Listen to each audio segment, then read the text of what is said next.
में आपका एक बार फिर स्वागत है। बातचीत के सिलसिले को जोड़ने के लिए एक बार फिर से मैं आपके बीच में हाजिर हूं। जी हां, दीपावली के बाद का ये पहला हफ्ता। आप ये कहेंगे कि ऐसा क्यों किया, हफ्ता 2 हफ्ता 3 हफ्ता क्यों गिनने लगे? दरअसल मैं इसलिए कह रहा था कि लोगों ने कहा था कि चुनाव का रंग या चुनाव की जो रंगत है वो कब दिखनी शुरू हो जाएगी पूरी तौर से। मोटे तौर पे कह रहे थे कि दीपावली के बाद। यकीन मानिए फिजा जो है उसमें चुनाव जो है बहुत साफ सा दिखने लगा है। हालांकि मैं जानता हूं बहुत सारी परेशानियों से दो चार आप रोजमर्रा की जिंदगी में हैं। मुद्दा वो होना चाहिए। मैं बिल्कुल आपकी बात से 100 या कहें 1000% सहमत हूं। स्कूल की फीस से लेके दूध के दाम और चाहे खाने के तेल की बात हो, सब तरह से मैं परिचित हूं। अपरिचित व्यक्ति बिल्कुल नहीं हूं। बहरहाल चुनाव अपने ढंग से और अब चुनाव अपने ढंग से लड़े भी जाते हैं। इस वक्त जो सबसे ज्यादा चर्चा है वह है योगी जी की। चाहे राष्ट्रीय कार्यकारिणी की बैठक में योगी जी की चर्चा हो, राजनीतिक प्रस्ताव पेश करते हुए चर्चा हो, और चाहे प्रधानमंत्री खुद उनकी तारीफ करें, और चाहे गृह मंत्री अमित शाह जी कहें कि 2022 में योगी की जीत का ही मतलब होता है 2024 में मोदी जी की वापसी। तो आप अंदाजा लगाइए इस वक्त सबसे ज्यादा चर्चा में जो है केंद्र बिंदु वो ये है कि मुख्यमंत्री, उत्तर प्रदेश के मुख्यमंत्री योगी जी, जहां पश्चिमी उत्तर प्रदेश में उनका दौरा भी है और वो वहां मौजूद भी हैं, और चुनाव की पूरी तरह से कह जाना चाहिए फिजा एक तरह से बन चुकी है। अब इस पृष्ठभूमि में उन्होंने ये भी कहा है कि वो जहां पार्टी कहेगी 2022 में चुनाव लड़ने के लिए तैयार है। आज की जो पृष्ठभूमि है उस पर एक बात ये देख लेते हैं, एक बाइट, उसके बाद मैं मेहमानों का तारुफ कराता हूं आपसे और चर्चा में जुड़ जाए। पिछली सरकारें विकास तो कुछ नहीं करती थी। विकास का मतलब एक परिवार होता था। विकास का मतलब न सड़क, न बिजली, न पानी, न हॉस्पिटल, न गन्ना किसानों के गन्ना मूल्य का भुगतान, न किसानों के लिए क्रय केंद्र, न समय पे खाद, न समय पे बीज, कुछ भी तो नहीं मिलता था। कोई सुविधा नहीं मिलती थी। नौजवानों को नौकरी की बात आती थी, वह पूरा खानदान वसूली के लिए निकल पड़ता था। जाति देखी जाती थी, क्षेत्र देखा जाता था।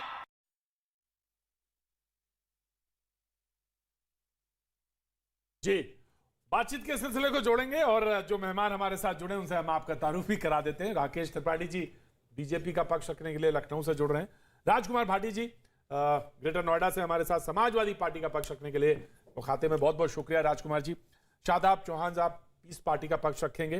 फैजान खान बीएसपी का पक्ष रखने के लिए हमारे साथ मौजूद हैं, और शिवम त्यागी राजनीतिक विशेषज्ञ के तौर पर हमारे साथ मौजूद हैं। बहुत बहुत शुक्रिया। पहला सेंटेंस जो उन्होंने कहा कि पिछली सरकारें अपने परिवार और खानदान को लेकर चलती थी। विकास का मतलब होता था परिवार, जाति देखी जाती थी, क्षेत्र देखा जाता था। जी पाटिल जी, आपकी मुस्कुराहट बता रही है कि आप ही जवाब देने के लिए बिल्कुल तैयार है। पहले मैं आप ही से सवाल पूछ लेता हूं। जी, पिछली सरकारों का मतलब यह होता था परिवार देखो, और योगी जी ने इस समीकरण को बदल दिया है।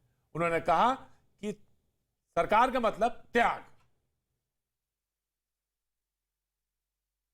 प्रतीक जी, जब मैं मोदी जी का भाषण सुनता हूँ और वो हमारे मुख्यमंत्री की प्रशंसा करते हैं तो मुझे वो फिल्म का बहुत पुराना गाना याद आ जाता। जगजीत सिंह ने गाया था, वो बहुत सुंदर गाना है कि तुम इतना जो मुस्कुरा रहे हो, क्या गम है जिसको छुपा रहे हो। मोदी जी पता नहीं इनकी तारीफ कर करके योगी जी की क्या वो है जिसे छिपाना, उनकी दर्द क्या, उनकी पीड़ा क्या जिसे छिपाना चाहते हैं। अब माननीय योगी ऐसा क्यों मैं जानना चाहता हूं राजकुमार जी, ऐसा इसमें दर्द की क्या? मुस्कुरा रहे हैं वो और वो खुश हैं। राष्ट्रीय कार्यकारिणी में ऐसा इसलिए बढ़ गया राजनीतिक प्रस्ताव जिसको कि किसी जमाने में 2017-18 में राजनाथ जी ने प्रस्तुत किया था, वो दे रहे हैं, तो कद तो बड़ा है। ऐसा इसलिए है। आपका धन्यवाद कि आपने प्रति प्रश्न पूछ के मुझे और विस्तार से बात करने का मौका दिया। ऐसा इसलिए है कि माननीय मोदी जी ने उत्तर प्रदेश में एक सज्जन को भेजा था कि इन्हें डिप्टी चीफ मिनिस्टर बनाना है, आपसे सरकार ठीक से चलाई नहीं जा रही है। उसको योगी जी ने एंट्री नहीं दी। उन्होंने कहा चलो मंत्री बना दो, मत बनाओ डिप्टी चीफ मिनिस्टर। उन्होंने कहा नहीं बनाऊंगा, तो वो पार्टी के उपाध्यक्ष बना दिए गए, संगठन में भेज दिए गए। और दिल्ली से 2 पर्यवेक्षक भेजे गए थे और सारे पूरे देश ने देखा था कि वो पर्ची दे के आए थे गवर्नर साहब को, लिस्ट दे के आए थे, सूची दे के आए थे विधायकों की।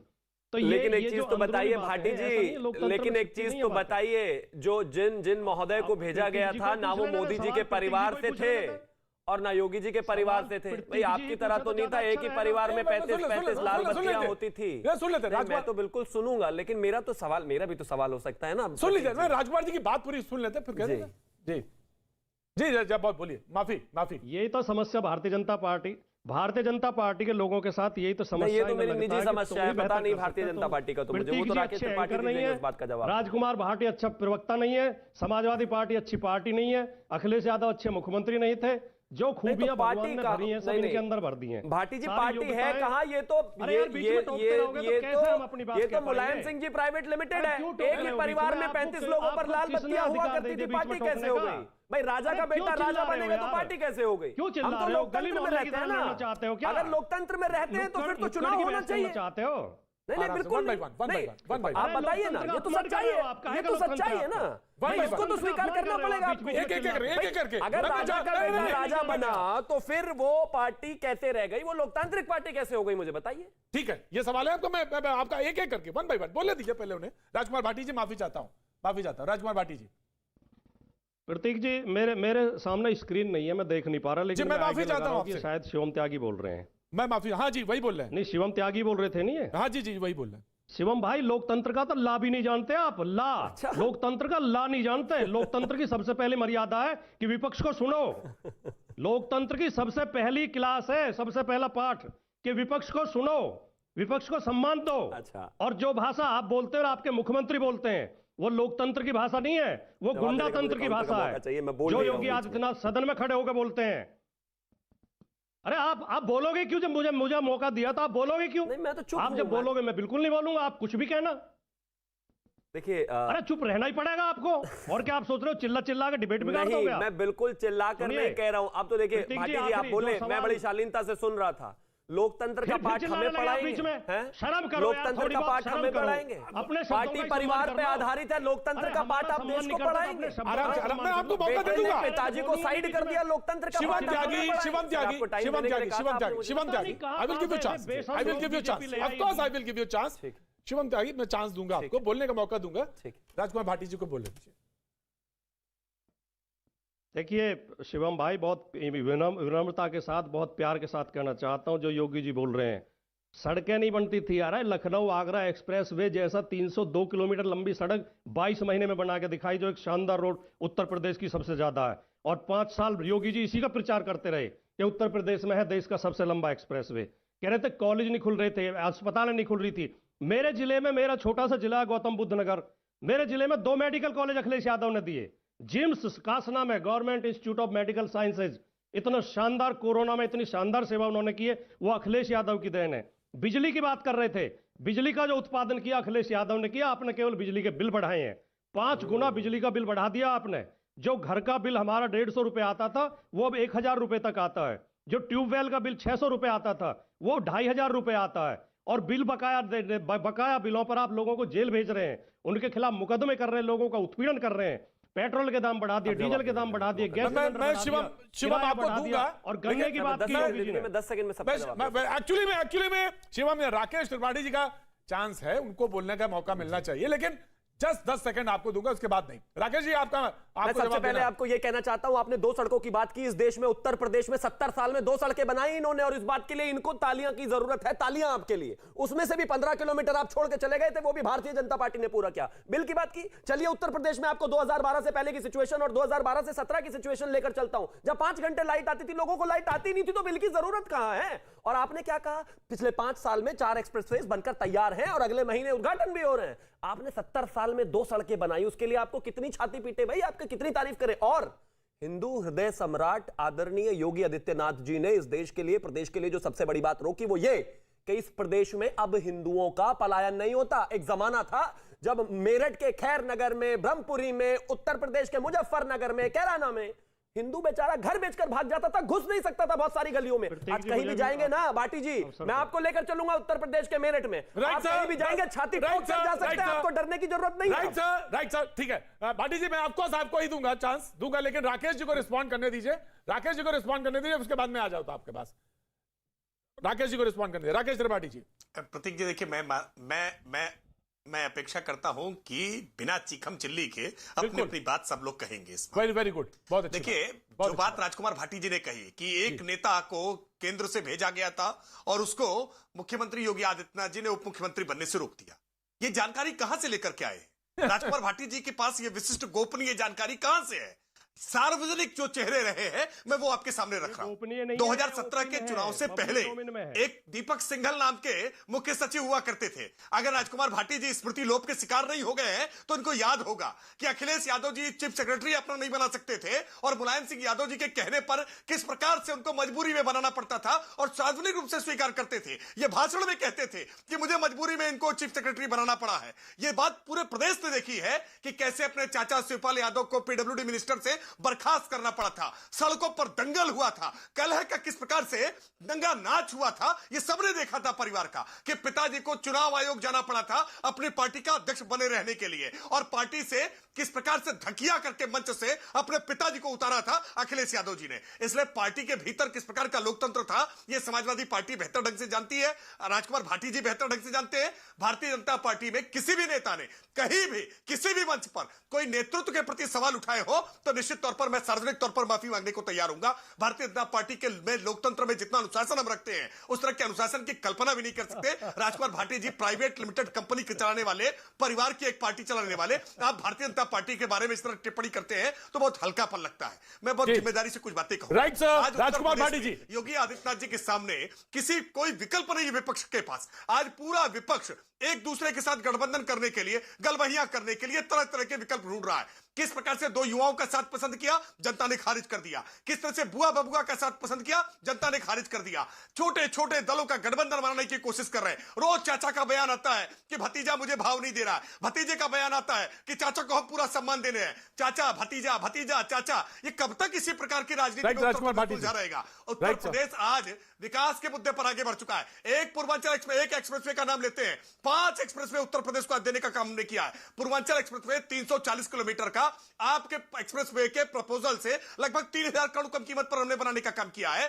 आप एक आधा अधूरा एक्सप्रेसवे, आधा अधूरी metro. Right sir, Rajkumar Bhati ji, now you please respond. Rajkumar Bhati ji, उसके बाद फैजान खान, उसके बाद फैजान खान साहब। आप उसका श्रेय लेने की कोशिश कर रहे थे। जी राजकुमार भाटी जी, राजकुमार भाटी जी, जी। राकेश त्रिपाठी बहुत गंभीर प्रवक्ता हैं और अच्छे प्रवक्ता हैं, और कि बेशक दूसरी पार्टी में हमारा वैचारिक मतभेद है, लेकिन मैं उनका सम्मान करता हूं और मैं उनकी बात का, इस बात का भी सम्मान करता हूं। बीच में मैंने भी इसलिए बीच में नहीं बोला, लेकिन कृपया उन मुद्दों को मत उठाएं जिनमें आप कालिक से पुते हुए हैं। आपने कहा कि बीजेपी में कभी कोई विवाद नहीं हुआ। बीजेपी का सार्वजनिक रूप से देखा था कल्याण सिंह को किस तरह अपमानित करके पार्टी छोड़ने के लिए विवश किया गया था। और कल्याण सिंह जब कहते थे सभाओं में कि मेरा एकमात्र उद्देश्य बीजेपी को खत्म करना है, बीजेपी इस चुनाव में हाफ हो जाएगी, अगले चुनाव में साफ हो जाएगी। इस देश ने स्पष्ट तौर पर मीडिया में देखा कि उमा भारती ने किस तरह लाल कृष्ण आडवाणी और मुरली मनोहर जोशी को धमका के उमा भारती ने पार्टी छोड़ी थी और वो पार्टी के खिलाफ गई थी। इसमें ढेरों उदाहरण दे सकते हैं। परिवारवाद की बात करते हैं, कल्याण सिंह जी आपके गवर्नर, उनके बेटे राजवीर सिंह आपके सांसद, उनके पौत्र आपके मंत्री, उनकी बहू भी आपकी पार्टी में जिला पंचायत चेयरमैन। किस मुंह से परिवारवाद की बात करते हो? कलराज मिश्र गवर्नर, उनके बेटे मंत्री उत्तर प्रदेश में, राजनाथ सिंह खुद केंद्र में मंत्री, उनके बेटे या नोएडा से विधायक। 100 उदाहरण मैं दे सकता हूं। लेकिन अगर बात विकास की कर लें, मुद्दों की कर लें तो ज्यादा बढ़िया रहेगा। आपने कहा कि मैंने एक सड़क गिनवाई, मैंने केवल इसलिए एक सड़क गिनवाई कि आपके मुख्यमंत्री ने कहा, झूठी बात कही कि सड़कें नहीं बनती थी। सड़कें बनती थी। माननीय अखिलेश यादव जी ने उत्तर प्रदेश के 50 जिलों को 4 लेन चौड़ी सड़कों से जोड़ा है। अखिलेश जी का संकल्प था कि मैं सभी जिला मुख्यालयों को 4 लेन सड़कों से जोड़ूंगा। 50 जिले जोड़ दिए थे, 51वां जिला बीजेपी पर जोड़ा नहीं गया है। गड्ढा मुक्ति की बात की थी आपने, सारी सड़कें गड्ढों से भरी हुई हैं। नोएडा, ग्रेटर नोएडा में कभी सड़कों में गड्ढे नहीं देखे जाते थे, आज यहां की सड़कें भी गड्ढों से भरी हुई हैं। और बिजली की बात जो आप कह रहे हैं, मैं आपको बता दूं, जो बिजली दी जा रही है वो अखिलेश यादव जी की पैदा की हुई है। चुनाव से 6 महीने पहले देनी शुरू कर दी थी। आपने बिजली के बिल 5 गुने बढ़ाए हैं, शादाब चौहान, कमर तोड़ दिया गरीब लोगों की, वो बिल जमा नहीं कर पा रहे हैं। Right sir, Shadab Chauhan, very quick, Shadab Chauhan ji. Prateek ji, Uttar Pradesh का चुनाव 2022 का भारतीय जनता पार्टी गरीब, मजदूर, किसान, महिला सुरक्षा और प्रगति के नाम पर नहीं लड़ सकती। इसीलिए आज कैराना जाकर जिस भाषा का प्रयोग मुख्यमंत्री जी ने किया है, वो इस बात को प्रमाणित करता है कि पश्चिम उत्तर प्रदेश को फिर से नफरत की प्रयोगशाला 2013 की तरह बनाकर ये सत्ता में आना चाहते हैं। वरना जो मुख्य मुद्दे होने चाहिए थे, उन किसी भी विषय पे बात नहीं की हुई है। सवाल ये पैदा होता है, क्या उत्तर प्रदेश के अंदर सिर्फ एक धर्म के लोग पीड़ित हैं? मैं तो कहता हूं हर वर्ग, हर जाति, हर संप्रदाय के लोग पीड़ित हैं और परेशान है ऐसी सरकार से जो अहंकार में डूब चुकी है, जिसके संरक्षण में बलात्कार जैसी घटनाएं जिनके लोग करते हैं, किसानों पर गाड़ियां चढ़ाते हैं। कितनी बार गए उस सिख समाज के लोगों के घर, या कह रहे थे कि हिंदू पीड़ित होगा, बड़ा दर्द हो रहा है एक हिंदू और समाज के मुसलमान की लिए। बात करते हैं। तब और कहां इस थे देश, आप? तब उत्तर प्रदेश के तब कहां मुसलमानों थे को आप जब बलि इसी का बकरा प्रदेश बनाना में लोगों चाहते को हैं? पलायन करना पड़ता था? क्यों नहीं बोले हिंदुओं की तरफ से एक बार भी? आज बड़ा दर्द है आपको। जब कैराना में लोगों को पीट कर भगा दिया जाता था, तब क्यों नहीं बोले आप? जब मुजफ्फरनगर में लोग टेंटों में पड़े हुए थे और सैफई में महोत्सव चल रहा था, नाच गाना हो रहा था, तब कहां थे आप? तब समाजवादी पार्टी ने मुजफ्फरनगर के पीड़ितों को, सिर्फ मुस्लिमों को मुआवजा दिया और सुप्रीम कोर्ट ने झाड़ लगाई, उसके बाद हिंदुओं को मुआवजा कोई हिंदू मुस्लिम की बात नहीं कर रहा, लेकिन आपने किया है ना, उस एक एक कांड को गले में ढोल डाल के बजाएंगे, जनता के बीच में बताएंगे जाकर। इस गुंडे प्रतीक जी, मैं यही कह रहा हूं कि ये लोकतंत्र नहीं, गुंडा तंत्र चलाना चाहते हैं। अच्छा। कोई सवाल करे तो उसके सामने चिल्लाने लगो। 78 करोड़ की संपत्ति जब्त कर ली गुंडों की और हम गुंडा तंत्र चला रहे हैं। लोग हाथों में तख्तियां लेकर आ रहे हैं और बीजेपी गुंडा तंत्र चला रही है। लोगों की कोठियां गिरा दी जो बनवाई थी आपने, गुंडा तंत्र बीजेपी चला रही है। अजय मिश्रा की 11,000 से ज्यादा अपराधी जेल चले गए, अपने आप गुंडा तंत्र बीजेपी चला रही है। आपके पास गुंडा तंत्र आपने पैदा किया था, एक पैरेलल इकोसिस्टम बना दिया था गुंडागर्दी का, जिसको खत्म कर रही है योगी सरकार। नहीं, आप अगर वाकई में भारत में लोकतंत्र चाहते तो चिल्लाइए मत। मैं तो समझता था आप भारतीय हैं, एक सच्चा भारतीय तो ये काम नहीं करेगा। अच्छा। ये बीच में इंटरप्ट कर रहे हैं। अगर आप में हिम्मत नहीं है जवाब देने की तो आप चीखेंगे, चिल्लाएंगे। अगर सवाल है तो बताइए कि उत्तर प्रदेश बलात्कार मुक्त हो गया? क्या बताइए उत्तर प्रदेश में फर्जी वैक्सीनेशन प्रोग्राम नहीं चला? क्या उत्तर प्रदेश में महिलाएं सुरक्षित हो गई? क्या उत्तर प्रदेश में जो किसान है उनकी समस्या का हल हो गया? क्या गन्ने का पेमेंट ऑन टाइम पर सब कुछ हो रहा है? जब आप मैं बोलूं आप फिर बोलेंगे कि एक दूसरे के बीच में आप क्रॉस कर रहे हो। अब आप सुन लीजिए शादाब, अब मैंने शालीनता से सुना ना, सबसे पहले एक चीज सुन लीजिए, लोकतंत्र की खूबसूरती यही होती है कि वाद विवाद उसमें होता है। आपकी आवाज में जब दम होगा तो आप भी तेज बोलेंगे, जिसकी में दम होगा तेज बोलेंगे, लेकिन मैंने आपको बोलने का मौका दिया। आपने क्या कहा? फर्जी वैक्सीनेशन प्रोग्राम, पूरी दुनिया तारीफ कर रही है हिंदुस्तान के वैक्सीनेशन की, और आप हिंदुस्तान में बैठकर हिंदुस्तान की खाकर उसी की बदनामी उसी के राष्ट्रीय टेलीविजन पर कर रहे हो। और आप चाहते हो मैं सुन लूं 100 करोड़ वैक्सीनेशन हमने दुनिया में लगा दिया, ये कह रहे हैं कि हमने फर्जी किया। सारी दुनिया में से अपने हिंदुस्तानियों को कोरोना के दौरान हम ले आए, अब सुन नहीं रहे हो। यही तो प्रॉब्लम है आपकी, मतलब अपने समय में आपको सुनना नहीं है और मेरे समय में बार बार बोलना है। सारी दुनिया में से हम हिंदुस्तान के लोगों को ले आए अपने देश में, क्या ये आपको दिखाई नहीं दिया? उत्तर प्रदेश की जब आपने बात की, मैं कहता हूं हर एक आप कर लीजिए, मैं तो चैलेंज देता हूं अब से लेकर 30 मिनट तक सिर्फ विकास पर बात होगी। अगर आप में दम है टिके रहिए, मत जाइए जिन्ना पर, मत जाइए हिंदू मुस्लिम पर, मत जाइए राम मंदिर पर, करिए विकास की बात, लेकिन कर नहीं पाएंगे आप। शादाब चौहान, वेरी क्विक जी। मैं तो ये कह रहा हूं कि अगर आप सवाल करना है, मैं तो ऑन ग्राउंड पूछ रहा हूं, क्या उत्तर प्रदेश में बलात्कार जैसी घटनाएं नहीं हो रही? शिक्षा, स्वास्थ्य, रोजगार में क्या हाल है? ग्लोबल हंगर इंडेक्स में क्या है? और याद सुन लीजिए शिवम जी, मोदी और योगी से सवाल करना देशद्रोह नहीं है, यह मेरा संवैधानिक अधिकार है। और भारत का मुसलमान उतना ही नागरिक है जितने आप हैं। और मैं सवाल पूछूंगा सरकार की गलत नीति पर, और आखिरी सवाल से पूछूंगा, अगर आप ये सोच रहे हैं कि मैं फर्जी वैक्सीनेशन प्रोग्राम पे सवाल करूंगा तो मुझे देशद्रोही कह दोगे? मैं सबूत नहीं दूंगा, मैंने सुना। अब सुन लीजिए, सुनिए, अरे इस देश ने, इस देश के प्रधानमंत्री को गंदी नाली का कीड़ा, गरीब, नीच से लेकर चाय वाले से लेकर चाचा नहीं का, किसको जेल हुई? लेकिन सुनिए, एक ममता बनर्जी का सिर्फ एक मीम बनाने के लिए लोगों को जेल जाना पड़ा। उद्धव ठाकरे का एक मीम बनाने के लिए जेल जाना पड़ा। तमाम जगह लोगों को जेल भेज दिया गया, वहां नहीं दिखाई दी आपको इमरजेंसी। आप रोज गाली देते हैं नरेंद्र मोदी को, किसने रोका आपको? वहां पर सवाल उठाइए, वहां क्यों चुप हो जाते हो? जब बीजेपी के कार्यकर्ता को सिर्फ मीम शेयर करने के अंदर जेल में डाल दिया जाता है, उसका क्या? मैं उस पॉइंट पे आऊंगा, लेकिन मैं एक पॉइंट पूछना चाहता हूं शादाब चौहान से शादाब, ये फर्जी वैक्सीनेशन पॉइंट है, you have to clear it now. Shadab Chauhan, ये बस, बाकी आप कहिए, मुझे पॉलिटिकल एरेना पे कुछ नहीं बोलना आपके, लेकिन फर्जी वैक्सीनेशन वाले पॉइंट को क्लियर करिए। बिल्कुल प्रतीक जी, मैं जिम्मेदारी से कह रहा हूं, उत्तर प्रदेश में फर्जी सर्टिफिकेट वितरण हो रहा है और ये मेरे साथ हुआ है। मैंने फर्स्ट डोज लगवाया, लेकिन सेकंड डोज मैंने नहीं लगवाया। मालूम है आपको, अगर आप ये कह रहे हैं, इसमें जेल हो सकती है।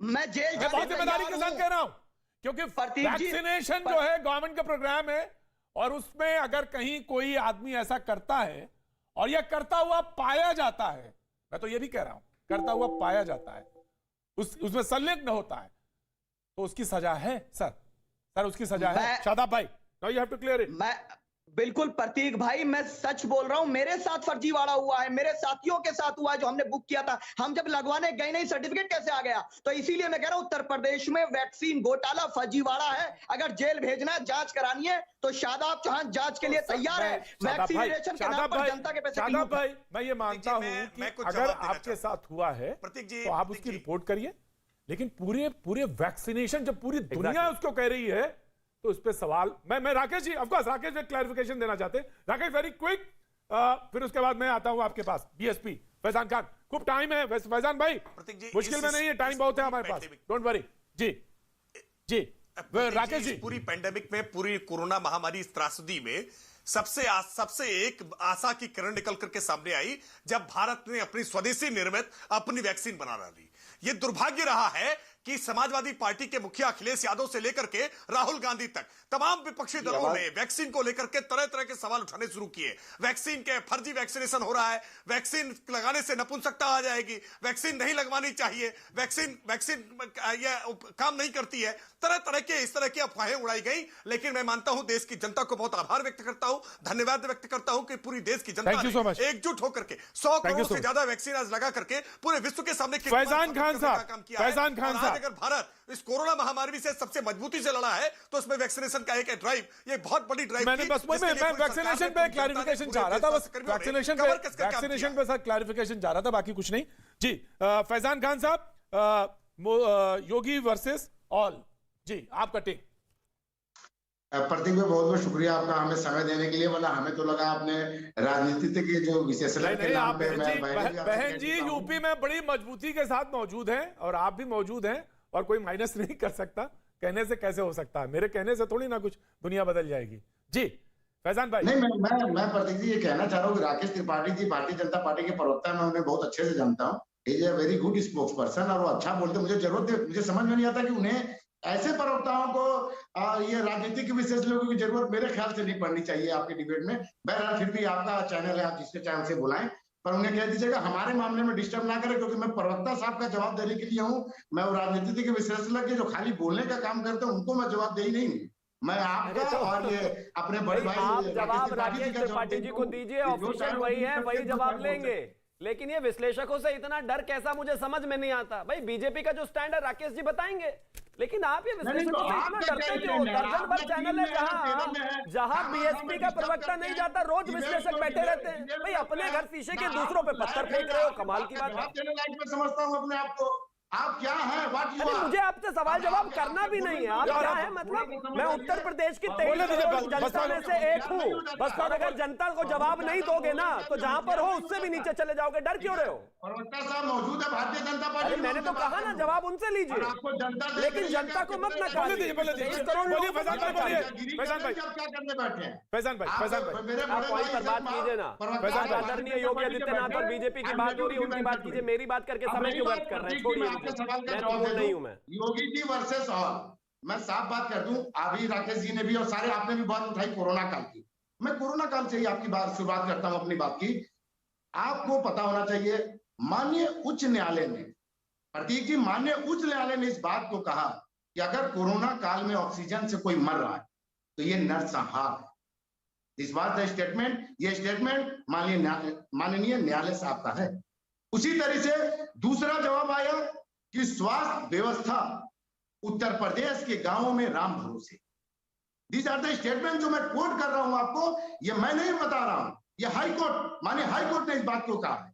दूसरी बात, और आपने कोरोना की बातें कही, बहुत अच्छे से इसको किया गया, नो डाउट प्रतीक जी, ये बात सही है कि आप बताइए कोरोना के दवाइयां, प्रतीक जी बहुत जिम्मेदारी के साथ आपके चैनल पे कह रहा हूं जी कि कोरोना की दवाइयां 1.5 गुने महंगी हो गई हैं। आप बताइए क्या कोरोना से इस तरह से हम फाइट करेंगे प्रतीक जी? उत्तर प्रदेश की जनता जहां कोरोना काल में त्राहिमाम मची हुई है, बेरोजगारी चरम पे है, महंगाई चरम पे है, आप कह रहे हैं कोरोना की दवाइयां, फैजान भाई आप कह रहे हैं कोरोना की दवाइयां, जनता मर नहीं जाएगी तो क्या करेगी? जहां पे बच्चों को स्वास्थ्य के नाम पे डेंगू की इलाज नहीं मुहैया हो पा रही है। मुझे लगता है प्रतीक जी आप बताइए क्या करेंगे? स्वास्थ्य की ये हाल है, की अपेक्षा होनी चाहिए। आप बताइए महिलाओं की सुरक्षा, कोरोना महामारी को लेकर के यूएन ने तारीफ की है, यूएन ने तारीफ की है भाई। घटनाएं फैजान साहब आपकी आलोचना से बहुत बड़ी है यूएन की तारीफ, नीति आयोग की तारीफ। पूरे देश में सबसे अच्छा प्रदर्शन उत्तर प्रदेश की सरकार ने कोरोना से लड़ने में किया, इसकी तारीफ यूएन कर रहा है, ऑस्ट्रेलिया के सांसद कर रहे हैं, इसकी तारीफ नीति आयोग कर रहा है, बॉम्बे हाईकोर्ट कर रहा है, और ऑनरेबल हाईकोर्ट इलाहाबाद की आपको जो टिप्पणी का जिक्र कर रहे हैं, ऑनरेबल सुप्रीम कोर्ट की टिप्पणी का जिक्र करिए। ऑनरेबल सुप्रीम कोर्ट की टिप्पणी ने इलाहाबाद हाईकोर्ट की टिप्पणी पर रोक लगाई थी और स्पष्ट तौर पर कहा ऑनरेबल सुप्रीम कोर्ट ने हाईकोर्ट की टिप्पणी पर रोक लगाई थी। ऑनरेबल सुप्रीम कोर्ट का जजमेंट आपने देखा नहीं, ऑनरेबल सुप्रीम कोर्ट की आपने टिप्पणी देखी नहीं, ऑनरेबल सुप्रीम कोर्ट ने हाई कोर्ट की टिप्पणी पर रोक लगाई थी। आपको ये जानकारी नहीं है, अपडेट नहीं होते, बिना अपडेट हुए डिबेट में चर्चा करना ये ठीक नहीं है। उत्तर प्रदेश 24 करोड़ की आबादी का राज्य, मैं आपसे आज आंकड़े की तुलना कर लीजिए, आंकड़े की तुलना कर लीजिए फैजान भाई। उत्तर प्रदेश 24 करोड़ की आबादी का राज्य, 24,000 उत्तर प्रदेश में हुई है। बगल का राज्य है दिल्ली, 2.25 करोड़ की आबादी है, 27,000 वोटें हुई है। मैं राकेश जी मैं रोक रहा हूं, आपको रोक रहा हूं। राकेश जी ऑफ कोर्स आप रिप्लाई करिएगा, पहले फैजान साहब को पूरी बात करने दीजिए। हाँ फैजान साहब बोलिए। मैं प्रतीक जी मैं डेटा के साथ आपको बता सकता हूं कि साल भर में 1.5 गुना महंगा हुआ इलाज, सामग्री से लेके दवाइयों से लेके जो कोरोना के फाइट करने के लिए आम जनता को मुहैया कराई जाती थी वो 1.5 गुना बढ़ा दी गई है। महंगाई तो ऑलरेडी चरम पे है, दाल तेल ये तो सारे मुद्दे प्रतीक जी आप लोग लगातार दिखा रहे हैं, जिससे जनता बेहाल हो चुकी है। पेट्रोल गैस ये सारे चीजें, लेकिन वो जो जिस पे आप आज टॉपिक पे लेके प्रतीक जी बात किए कोरोना, मैं स्पेशली उसकी भी बात करूं तो साल भर में 1.5 गुना दवाइयों का दाम बढ़ा दिया गया। राकेश जी आप रिप्लाई करिए, फाइट करने के लिए माननीय प्रधानमंत्री जी लगातार बोल रहे हैं। राकेश जी आप रिप्लाई करिए, किस तरह से आम जनता लड़ेगी कोरोना से जब दवाइयां भी उनके 1.5 गुना महंगी कर दी जाएगी। कोरोना जैसे एक सेंसिटिव इशू पे मैं बोल रहा हूं कि बहुत ही शर्म की बात है हमारे लिए, मैं समझ गया बात, प्रदेश के जनता को दबा करना, टोटल इलाज पे बात कर रहे हैं जी राकेश जी। इसलिए मैं प्रतीक जी बात को देखिए मैं बहुत जिम्मेदारी के साथ जनता का विषय है। देखिए कोरोना की महामारी को मैं समझ गया बात, मैं समझा। मैंने इस सवाल को इसीलिए आगे बढ़ा दिया क्योंकि आम लोगों से जुड़ा हुआ सवाल है और उसको निश्चित तौर से सामने लाया जाना चाहिए। राकेश जी रिप्लाई करेंगे। देखिए फैजान, देखिए दो बातें मैं पहले स्पष्ट कर दूं। फैजान भाई एक बात को बहुत जिम्मेदारी के साथ कह रहा हूं, कोरोना महामारी को आप अगर वोटों की नाव समझ करके समझ रहे हैं कि इसके आधार पर हम चुनाव की वैतरणी पार कर जाएंगे तो आप गलतफहमी में हैं। इस कोरोना की महामारी में उत्तर प्रदेश के मुख्यमंत्री योगी आदित्यनाथ जी ने जितनी संवेदनशीलता के साथ और जितनी तत्परता के साथ रिएक्ट करने का काम किया है, उत्तर प्रदेश के मुख्यमंत्री जी की तारीफ आज ऑस्ट्रेलिया से लेकर के और नीति आयोग से लेकर के बॉम्बे हाईकोर्ट तक सबने तारीफ करने का काम किया है। अरे इस देश में स्वास्थ्य का क्या मॉडल आप देकर के गए थे? आप याद करिए बहुजन समाज पार्टी का कार्यकाल, एनआरएचएम का घोटाला भूल गए क्या? उत्तर प्रदेश की राजधानी लखनऊ में 3 सीएमओ का मर्डर एनआरएचएम के घोटाले को लेकर के हुआ था। 12,000 करोड़ रुपए का घोटाला। आपने स्वास्थ्य विभाग को दुधारू गाय बना लिया था और स्वास्थ्य विभाग को लेकर के लखनऊ की सड़कों पर सीएमओ की हत्या हो रही थी, जेल के भीतर डिप्टी सीएमओ की हत्या हो रही थी। आज हमने इस स्वास्थ्य विभाग को सुधारने का काम किया है।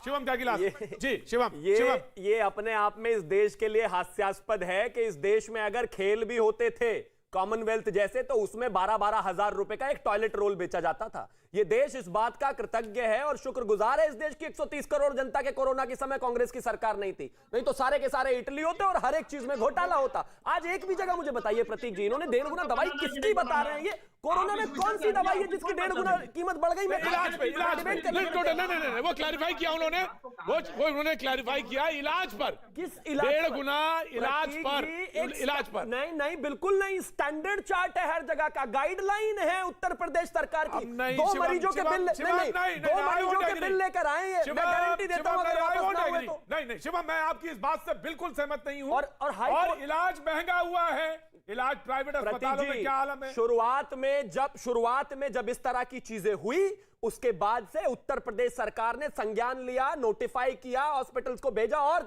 लोगों के खिलाफ कार्रवाई हुई। मैं बिल्कुल कहता हूं, ह्यूमन काइंड के इतिहास में यह सबसे बड़ी त्रासदी थी। इस दुनिया में अगर किसी भी बीमारी को मैनेज कर ले तो वो महामारी नहीं कहलाएगी। लेकिन उसके बाद भी सरकार की तारीफ हुई और यूएन तक फैजान देखिए प्रतीक जी, मैं इसीलिए कह रहा हूं कि ऐसे लोगों से ना बुलवाई करें जिन्हें ना डेटा पता है ना। डेटा मैं तैयार हूं आपके। मैं शादाब आ रहा हूं, शादाब ब्रेक के बाद आता हूं। वक्त एक थोड़े से ब्रेक के बाद बढ़ के आ कीजिए आप।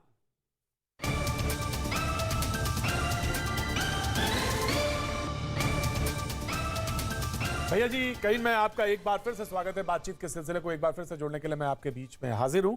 बातचीत के सिलसिले को जोड़ेंगे, लेकिन मैं सवाल शादाब चौहान के पास, क्योंकि वो ब्रेक पे पहले हाथ उठा रहे थे, लेकिन शादाब नहीं है, लेकिन मैं बातचीत के सिलसिले को आगे बढ़ा रहा हूं। और आज का जो मुद्दा था, आज की जो बहस थी, उसका जो आगाज था वो यही था कि योगी वर्सेस ऑल। और तमाम सारी बातचीत के सिलसिले में जब ये बातें जुड़ी तो उन्होंने, किसी ने कहा कि सड़क, किसी ने कहा बिजली, और किसी ने कहा कि वो क्यों ऐसा है, वो ऐसा इसलिए है कि योगी जी ने त्याग किया है, बाकी लोगों ने परिवार चलाए हैं। बहरहाल बहस को एक बार फिर से जोड़ते हैं, बातचीत के सिलसिले को शुरू करते हैं और मौका राजकुमार भाटी जी को। जी राजकुमार भाटी जी। देखिए, जो लोग ये कह रहे हैं प्रतीक जी के उन्होंने परिवार चलाए थे, जो व्यक्ति परिवार चला रहा था उसने 18 लाख लैपटॉप भी बांटे उत्तर प्रदेश में। योगी जी ने भी वादा किया था अपने घोषणा पत्र में, जो इनका संकल्प पत्र 2017 है, उन्होंने ऐलान किया था कि कॉलेजों में एडमिशन लेने वाले हर स्टूडेंट को लैपटॉप देंगे। एक भी बच्चे को नहीं दिया। इन्होंने जो अपना घोषणा पत्र खोल के ही नहीं देखा, इन्होंने जो उसमें बातें कही थी वो पूरी की नहीं। अखिलेश यादव अपने घोषणा पत्र को लागू कर रहे थे। किसानों के लिए उन्होंने सिंचाई फ्री की, ट्यूबवेल की भी और नहर की भी। किसानों को 5 लाख रुपए का बीमा दिया, किसी भी किसान की दुर्घटना में मौत हो जाए उसे बीमा मिलता था। 55 लाख महिलाओं को समाजवादी पेंशन दे रहे थे। 1800 एम्बुलेंस दी उत्तर प्रदेश को। 108 एम्बुलेंस सर्विस जो निःशुल्क चलती थी उत्तर प्रदेश में, योगी जी ने 5 साल में उसे बर्बाद कर दिया। अब उनमें कई एम्बुलेंस तो शराब ढोती हुई पकड़ी गई हैं, उनमें डीजल नहीं है, वो मरीजों को ले नहीं जा रही। कोरोना काल में लोगों को डेड बॉडी ले जाने के लिए एम्बुलेंस नहीं मिली, लोगों ठेले पे लाद के डेड बॉडी ले जा रहे थे। जो अभी साथी हमारे कह रहे थे कि कोई फालतू बिल नहीं लिए गए, 2 बिल दिखा दे कोई मुझे, मैं 100 बिल देता हूं अपने जिले के, 100 15 लाख 14 लाख के बिल। प्राइवेट अस्पतालों में इतनी खुली लूट मचाएगी। योगी जी ने घोषणा की थी, एक कमेटी भी बनाई थी कि इसकी जांच होगी, इनके खिलाफ कार्रवाई होगी। वो एक कहा ना, जब आज बोल रहे थे योगी जी जब बोल रहे थे, उन्होंने कहा कि पहले जाति देखी जाती थी, क्षेत्र देखा जाता था, लेकिन मेरे समय में, मेरे टेन्योर में ये जाति पे भी बता देता हूं, जाति पे भी प्रतीक जी बता देता हूं। राष्ट्रीय पिछड़ा वर्ग आयोग, जो कि माननीय मोदी जी के अधीन काम करता है, माननीय मोदी जी ने उन्होंने नियुक्त किए हैं उसके चेयरमैन, बीजेपी के लोग बैठे हैं। राष्ट्रीय पिछड़ा वर्ग आयोग की रिपोर्ट है कि जो 69,000 शिक्षकों की भर्ती उत्तर प्रदेश में हुई, योगी जी ने की, उसमें 5500 ओबीसी को भर्ती होने से रोक दिया गया, गलत तरीके से, जातिवादी कारणों से।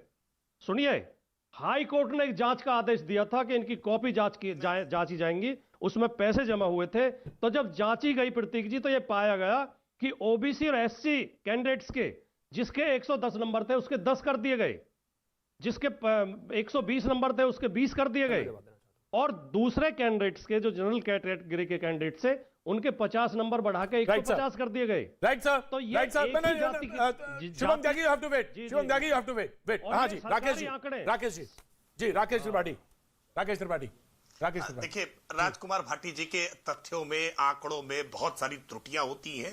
उन्होंने अभी पहले कहा कि कलराज मिश्रा जी राज्यपाल हैं, उनके पुत्र उत्तर प्रदेश सरकार में मंत्री हैं। इस प्रकार के तथ्य गलत रखने का काम, 69,000 भर्ती को लेकर के गलत तथ्य रखने का काम।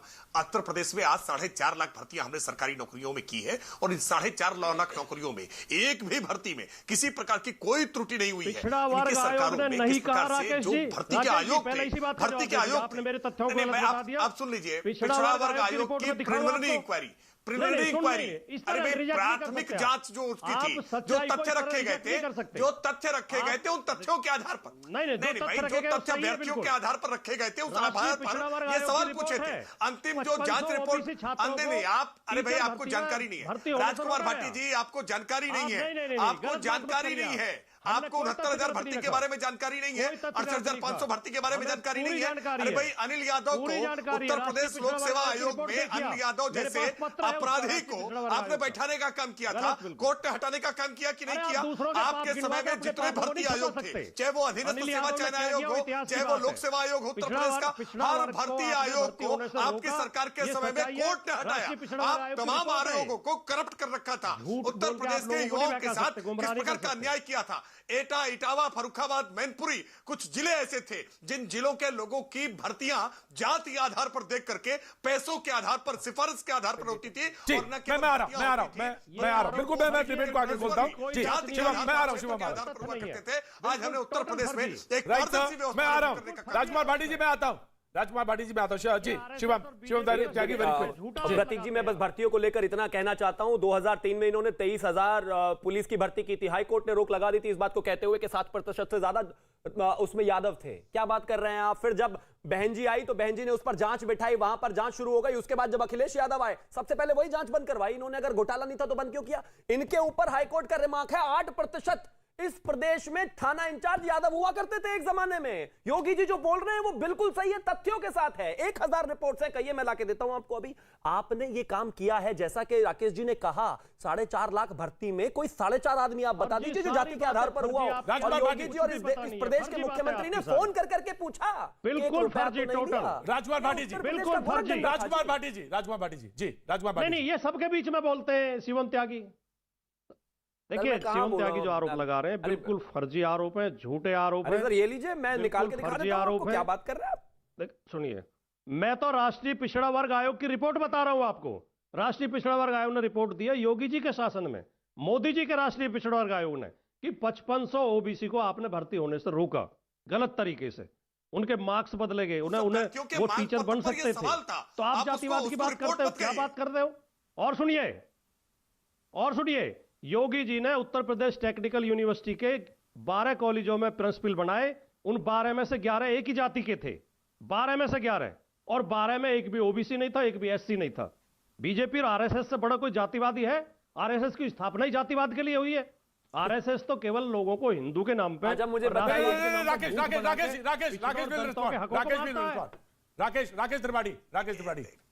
राकेश त्रिपाठी, मैं मानता हूं जातीय गिरोह की तरह से चलाने वाली पार्टी, जिसका डॉक्टर लोहिया से आज कोई सरोकार नहीं रह गया। आज डॉक्टर लोहिया अगर आज जीवित होते तो समाजवादी पार्टी की इस दशा को देख करके आंखों से उनके आंसू न रुकते। तो समाजवाद के नाम पर पूरी तरह से परिवारवाद, एक कोई लड़का 18 वर्ष से ऊपर का बालिग नहीं हुआ सैफई खानदान का, जिसको इन्होंने लाल बत्ती से नवाज देने का काम नहीं किया। 18 साल की उम्र पूरी हुई और लाल बत्ती मिल गई। समाजवादी पार्टी ने सैफई के पूरे खानदान को जिस तरह से लाल बत्ती से नवाजने का काम किया था, ये उत्तर प्रदेश ने देखा है और इसीलिए खारिज किया है आपको। आप ये परिवारवाद को समाजवाद का चोला बना करके चलाएंगे, चलेगा नहीं। जी, ठीक है। फैजान, प्रतीक जी, मैं आ रहा हूं। फैजान बहुत देर से बैठे हैं। केवल फैजान, जी, मैं आ रहा हूं, मैं आपके पास आता हूं। फैजान बहुत देर से आप बोल लो। जी फैजान, देखिए, ये बात तो सत्य है। मैं आपके चैनल के माध्यम से कह दूं कि चाहे भारतीय जनता पार्टी हो या समाजवादी पार्टी, ये एक जातिवाद और सांप्रदायिक सोच रखती है और दोनों एक दूसरे के पूरक हैं।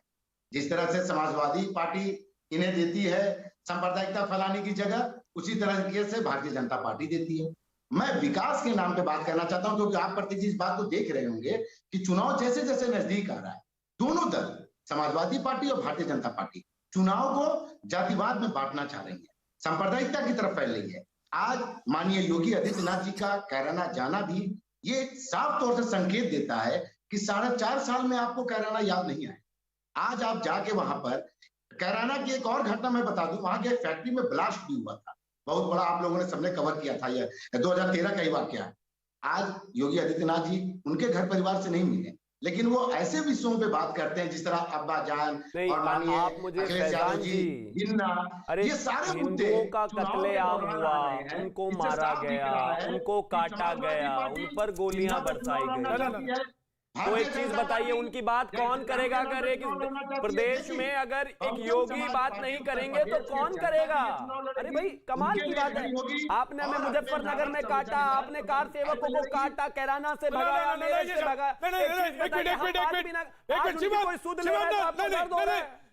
शिवा, बहुत ऑब्जेक्शनेबल है। आप ऐसे नहीं, ऐसे शब्दों का इस्तेमाल ना करिए। सर कैसे ऑब्जेक्शनेबल? नहीं, मैं कह रहा हूं। आप बताइए, मुलायम सिंह जी ने कार सेवकों पर गोलियां चलवाई थी कि नहीं चलवाई थी? बताइए आप मुझे। नहीं, उन्होंने 10 रवियों में इस बात को जाकर मुसलमानों के बीच में कहा था कि नहीं कहा था? अरे इनके नेता बोल भी दे कि हमने मरवा दिया कार सेवकों को और हम उस पर बैठ कर टीवी पर रिपीट भी ना करें। क्यों ना करें हम रिपीट? ये खूब पोलराइज कर दे जाकर इलेक्शन में और हम बोले भी ना। क्यों ना बोले हम? क्यों ना बोले हम बोलेंगे रोज, हम हर रोज बोलेंगे आपने जो किया है। ये जो भक्तों को मरवाया है ना, हर रोज बोलेंगे इस बात को। क्यों नहीं बोलेंगे हम? बोलेंगे हम। नहीं, आप सबके बीच आजम खान जब कहते थे बैठ करके सुनिए, ऊपर अल्लाह और नीचे आजम खान, इस बात को हम भूल जाएंगे? नहीं भूलेंगे हम। मुजफ्फरनगर के केसेस में सारे हिंदुओं पर उल्टा जेल हो गई, उनको उठाकर अंदर जेलों में डाल दिया, मुसलमान रिहा करवा दिए। नहीं बोलेंगे हम इस बात को, बोलेंगे हम और जनता के बीच में बताएंगे जा जाकर। आपकी बात कौन सुन रहा है? अरे क्यों नहीं बोलेंगे हम? उत्तर प्रदेश की अरे जनता सुन रही है, आपका सर्टिफिकेट नहीं चाहिए मुझे। आप ये सर्टिफिकेशन कोर्स करना बंद कर दीजिए, मुझे आपका सर्टिफिकेट नहीं चाहिए, वो जनता तय कर लेगी अपने आप। नहीं तो आपकी बातों को हम जवाब देने के लिए बैठे पड़ती। अरे आप जवाब देने की सिचुएशन में है कहां? जो मेरी छोड़िए, किसी की भी जवाब नहीं दे सकते आप। राकेश त्रिपाठी जी का जवाब दे दीजिए, आप उनका भी जवाब नहीं दे पाएंगे। कोरोना में दिखे नहीं, ये फैजान खान आपकी नेता कहां थी? उत्तर प्रदेश में इतनी बार मुख्यमंत्री बने, आपकी पार्टी, आपका इतना बड़ा कैडर है, कोरोना के दौरान कहां थे आप? कहां थे कोरोना के दौरान? एक भी बार दिखे नहीं, डर के मारे प्रेस कॉन्फ्रेंस भी नहीं किया तुम्हारे नेता ने, और आप कहते हो कि हम कोरोना में कहां थे?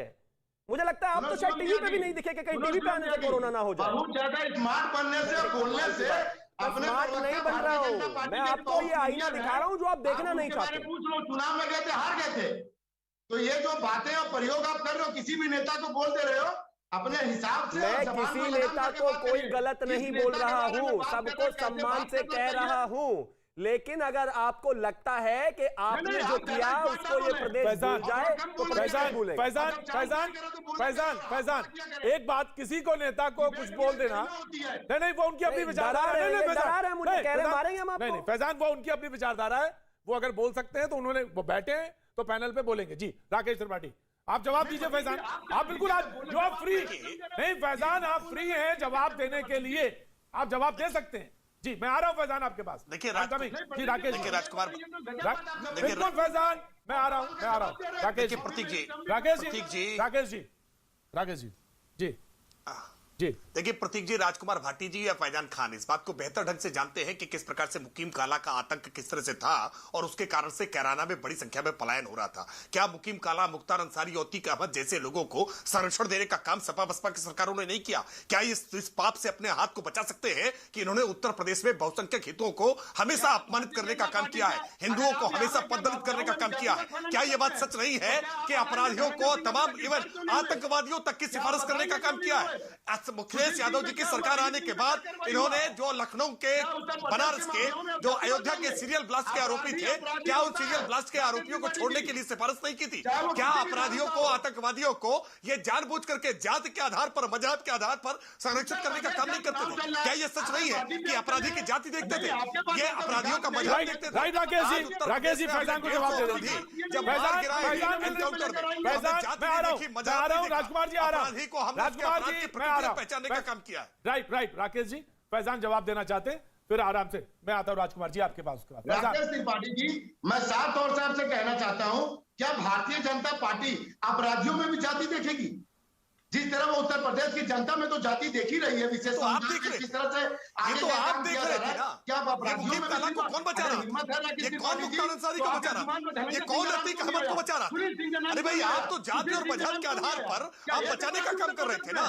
क्या भारतीय जनता भाई पार्टी क्यों बचाया अपराधियों आपने की अतीक सूची अहमद को? लाएगी? क्यों मैं आपने प्रत्येक गैंगस्टर को, टिकट गुंडों को, चैनल के माफियाओं को माध्यम से आपने आप संरक्षण अपराधियों करने की का सूची काम किया, लेकर आइए। अपनी पार्टी से साफ तौर टिकट पे देने का काम अपनी किया, सोच, महिमा अपनी मंडन करने का काम किया। तो उत्तर प्रदेश अरे की जनता मोहम्मद अली समझ जिन्ना जाएगी तक का कि महिमा आपकी मंडन सोच क्या करते है। हैं भाई। ये मोहम्मद अली जिन्ना नहीं, का आप- महिमा आप मंडन जब करने वाले जातिवाद लोग, अपराधियों में भी आतंकवादियों का नहीं है। समर्थन करने अपराधी वाले अपराधी लोग, होता या है। अपराधियों को, गुंडों को, आतंकवादी माफियाओं को होता है। बचाने वाले लोग। राकेश जी, अरे भाई राकेश जी, आपने बचाया ना। राकेश जी, ये बात- राकेश जी, ये बात राकेश जी, मायावती जी से राकेश पूछे जी, ना। राकेश ये जी, बात राकेश जी। मायावती जी से पूछे ना। राकेश जी, हाँ मैं बहुत विनम्रता के साथ सबको, सबका सम्मान। राकेश जी, राकेश जी, फैजान, फैजान, फैजान, फैजान, फैजान, फैजान, फैजान, शासनकाल में हुआ देखिए है। आपको याद होगा। मैं ऑडियो रोक, प्रतीक जी, मैं ऑडियो प्रतीक रोक रहा हूँ, जी, ऑडियो रोक रहा हूँ, ये- सबकी ऑडियो रोक रहा हूँ। मैं सबकी, सबका सम्मान है, बहुत सम्मान है। राकेश जी आप बहुत संयत होकर बोलते हैं। फैजान खान मैं आपको 5 सेकंड और देता हूं, मैं और आपको 5 सेकंड देता हूं, अपनी बात रखिए, उसके बाद फिर आगे बढ़ाऊंगा। 5 सेकंड आप अपनी कंप्लीट करिए बात जी। प्रतीक भाई, मैं साफ तौर से कहना चाह रहा हूं कि 2022 को चुनाव के जिस तरह भारतीय जनता पार्टी सांप्रदायिकता की ओर लेना जाना चाह रही है, हम उसे नहीं होने देंगे। हम भारतीय कैसे? जनता पार्टी नहीं, से सवाल तो वही यही सवाल राकेश जी पूछ रहे हैं ना कि जो कैसे? उन्होंने नहीं किया उत्तर प्रदेश नहीं, की जनता के राकेश लिए, जी पूछ जो रहे महंगाई हैं का मुद्दा कि उत्तर कैसे, प्रदेश में कहां? मचा हुआ है। जिस तरह से बेरोजगारी तरह मचा हुआ उत्तर प्रदेश में, नहीं, नहीं, नहीं, नहीं, जिस तरह से फैजान, लोगों का फैजान, आपने to the कहा point, कोरोना काल में फैजान, बुरा हाल हो गया। फैजान, महिला to the उजाला point, इस पे संज्ञान अगर लेता हुआ नजर आया। फैजान, जिस तरह से फैजान, अपराधिता फैजान, बढ़ी हुई है। Audio down, audio down. Faizan मेरा सवाल तो सुनिए। आपने कहा कि सांप्रदायिक शक्तियों की तरफ या सांप्रदायिक लकीर खींचना चाहते हैं, वो पूछ रहे कैसे? अगर कैराना जाना क्या सांप्रदायिक है? यही सवाल है ना, आप आपसे यही सवाल पूछना चाहते हैं ना जी। अब आप पूछिए। कैराना में जाके सिर्फ आप अगर ये शो करना चाहते हैं कि हिंदुओं का पलायन, अगर डेटा प्रतीक जी उठा के मैं आपके सामने रख दूं, रखो। आप भारतीय जनता पार्टी के सांसद का बयान अगर आप दिखा दे, हुकुम सिंह जी का, जो नहीं रहे इस दुनिया में, अगर पलायन हुआ होता, अगर भारतीय जनता पार्टी को लगता है कि वहां के पलायन से वो इस चुनाव को जीत सकते हैं, तो आपको मैं बता दूं भारतीय जनता पार्टी के सांसद राकेश जी मेरे वो बुरी तरीके से हार गई थी। ठीक है, ठीक है Rakesh ji, Rakesh ji, Rakesh ji, right sir, Rakesh ji 20 second आपके। सांप्रदायिक रंग ना दे। नहीं राकेश जी, अब आप वहां गए, उन घरों में गए, दूसरे घरों में नहीं गए, इनका कहना है जी।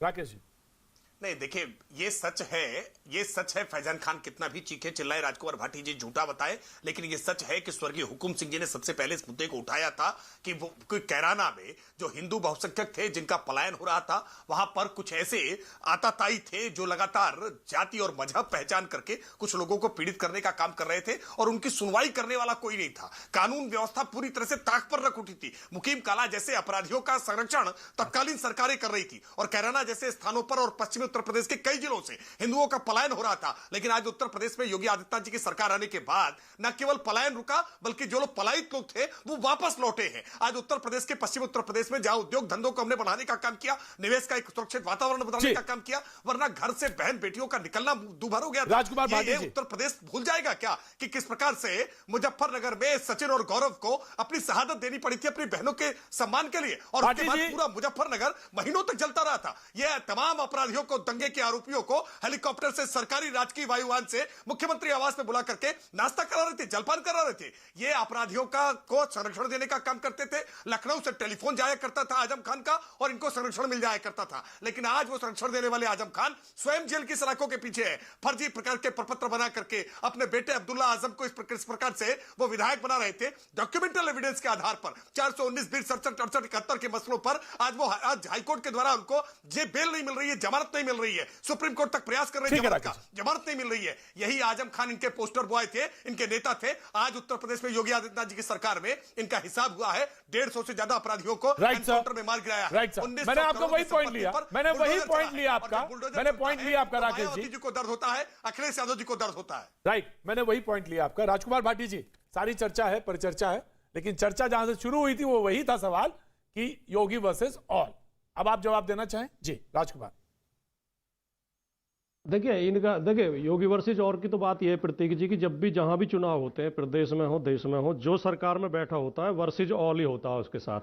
जब अखिलेश जी पिछली बार अखिलेश वर्सेस ऑल हुआ था, अब योगी क्योंकि मुख्यमंत्री तो योगी वर्सेज ऑल, पंजाब में चुनाव होंगे तो कांग्रेस वर्सेज ऑल, पश्चिम बंगाल में होंगे तो ममता वर्सेज ऑल। ये तो लोकतंत्र है, इसमें तो कोई विशेष बात नहीं है। लेकिन जो कह रहे थे समाजवादी पार्टी गुंडों को संरक्षण देती थी, अपराधियों को संरक्षण देती थी, विरोधाभास ये है कि जिस पार्टी के उत्तर प्रदेश में भाजपा के 123 विधायकों के खिलाफ आपराधिक मुकदमे हैं, 25 मंत्री इनके ऐसे हैं जो आपराधिक छवि के हैं, इनके मुख्यमंत्री के खिलाफ 12 मुकदमे थे जो इन्होंने वापस ले लिए, इनके उप मुख्यमंत्री के खिलाफ 14 मुकदमे थे। जिस पार्टी के नेता अपराधों से लदे हुए हैं, मुकदमों से लदे हुए हैं, वो पार्टी हम पे आरोप लगाती है जो हमारे नेता अखिलेश यादव के खिलाफ एक 323 का मुकदमा नहीं है। फिर ये परिवारवाद की बात करते हैं। नोएडा में राजनाथ सिंह जी के बेटे पंकज सिंह विधायक हैं, क्या कभी इन्होंने नोएडा इससे पहले देखा था? क्या इन्हें कोई जानता था नोएडा में? केवल ये उनके बेटे होने की वजह से विधायक हैं। क्या जय शाह ने कभी क्रिकेट का बैट हाथ में लिया है, जो उसके कमेटी के क्रिकेट के कंट्रोल बोर्ड के जो सचिव बने हुए हैं? जी राकेश अखिलेश यादव जी पर 323 का मुकदमा नहीं है, ऐसी नहीं। राजकुमार भाटी जी ने जानकारी दी कि अखिलेश यादव जी पर 323 का मुकदमा नहीं है। बिल्कुल नहीं होगा। सिल्वर स्पून के ऊपर मुकदमे थोड़े होते हैं। जनता के बीच में अगर कोई लड़ाई लड़ी होती, कभी सड़क पर धरना प्रदर्शन किया होता, तब में कोई मुकदमा होता। आज उत्तर प्रदेश के मुख्यमंत्री जी और उप मुख्यमंत्रियों पर आप जो मुकदमों की बात कर रहे हैं, वो सारे मुकदमों की प्रकृति जन आंदोलन के साथ में है। और जब भी जनता के साथ आंदोलन किया जाता है, जनता के साथ सड़कों पर देखिए प्रतीक जी, मैं एक चीज सबसे पहले कहना चाहता हूं, मुकदमे होंगे कहां से जब अपने आप आते ही सारे सरकार ने वापस विड्रॉ कर लिए थे। बहन जी ने सीबीआई जांच के लिए रिकमेंडेशन दी थी, सीबीआई जांच होनी थी, आपने वापस कर लिया। और दूसरी बात, मैं सबका सम्मान करता हूं, कोई कहीं किसी भी पद पर है। आपने जयशाह जी को कहा कि उन्होंने कितनी सेंचुरी मारी, मुझे लगता है राजीव शुक्ला जी ने 100 शतक बनाए हुए, सचिन तेंदुलकर ने थोड़ी बनाए हैं। इस देश में सारी बॉडीज को कहीं ना कहीं कोई ना कोई किस किस समय पर रहा है। मुझे लगता है ये रहने देना चाहिए, इसको मत खराब कीजिए। राइट सर, आज अभी बस छोटा सा एक कॉमा, वक्त है ब्रेक का, ब्रेक के बाद फिर हाजिर।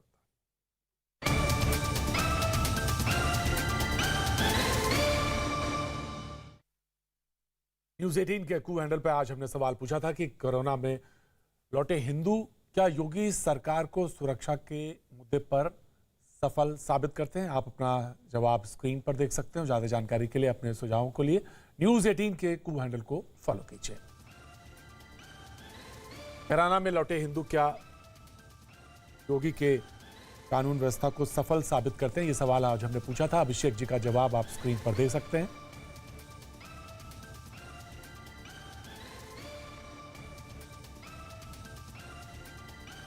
और आज अभी बस सिर्फ इतना, वक्त है आर पार का, चलेंगे